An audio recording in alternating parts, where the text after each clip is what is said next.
36 দিনের লড়াইয়ে বড় জয়। জন্ম নেওয়ার 71 দিনের মধ্যেই প্রথম আন্দোলনে সফল আরশোলা পার্টি। ছাত্র আন্দোলনের প্রবল চাপের মুখে ইস্তফা দিতে হয়েছে কেন্দ্রীয় শিক্ষামন্ত্রী ধর্মেন্দ্র প্রধানকে। দায়িত্ব নিয়েছেন নতুন শিক্ষামন্ত্রী। এবার শিক্ষা ও পরীক্ষা ব্যবস্থার খোলনলচে বদলের পালা।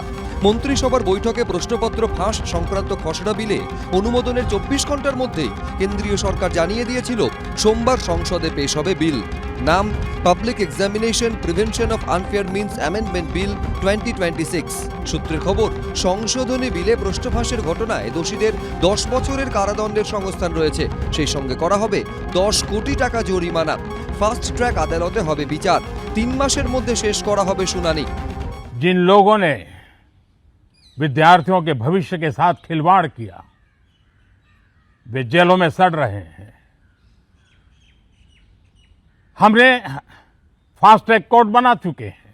विश्व प्रसिद्ध टेक्नोलॉजी एक्सपर्ट श्रीमान नंदन नीलेकनी जी के नेतृत्व में एक हाई पावर टास्क फोर्स बनाने का निर्णय किया है, जो एग्जामिनेशन रिफॉर्म की तरफ फोकस करेगा और जल्द से जल्द आने वाली परीक्षाओं की विश्वसनीयता को सुनिश्चित करने का काम इसके रिपोर्ट के आधार पर कर दिया जाएगा। সোমবার লোকসভায় public examination prevention of unfair means amendment bill 2026 পেশ করবেন কেন্দ্রীয় মন্ত্রী জিতেন্দ্র সিং।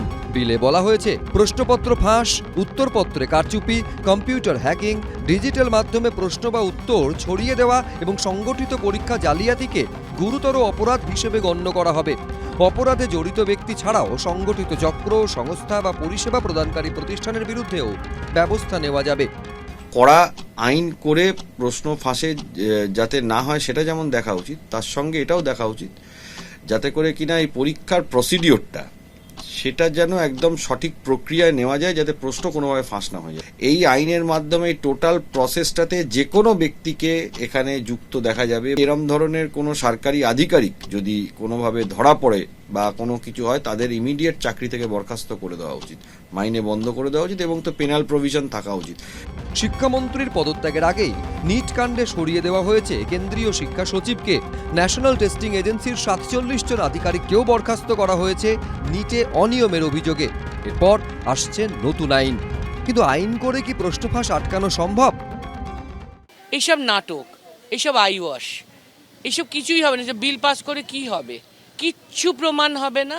কোনো পেপার লিক ওইসব দেখানো, যদি একটা ওরা বলতে পারে যে হ্যাঁ 12 বছরে আমি এইটা করে দেখিয়েছি, যা বলেছি তা করেছি, আগে সেটা বলুক, তারপর আমরা ওকে ভরসা করব। বাবা, আইন ছিল না বলে ফাঁস হচ্ছিল নাকি দুর্নীতি করার জন্য ফাঁস হচ্ছিল?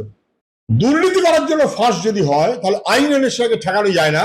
দুর্নীতিগ্রস্ত লোকদের প্রশ্রয় দেওয়া বন্ধ করুক। দুর্নীতিগ্রস্ত লোকরা যদি মাথার উপর উঠে নাচতে থাকে তাহলে ছাত্র এবং ভবিষ্যৎ প্রজন্মের বিপদ, তারা তা মেনে নেবে না। অন্যদিকে নিট পরীক্ষার প্রশ্নপত্র ফাঁস নিয়ে আন্দোলনরত শিক্ষার্থীদের ওপর বল প্রয়োগের অভিযোগের বিষয়ে সংসদে জরুরি আলোচনার জন্য তৎপরতা শুরু করেছে ইন্ডিজোট। এ নিয়ে কেন্দ্রীয় স্বরাষ্ট্রমন্ত্রী অমিত শাহকে চিঠি লিখেছেন রাহুল গান্ধী।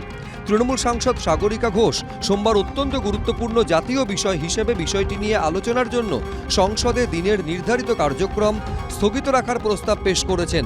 বিজেন্দ্র সিংহ, সুদীপ্ত আচার্য, সৌমিত্র রায়, এবিপি আনন্দ। এবিপি আনন্দ, এগিয়ে থাকে, এগিয়ে রাখে।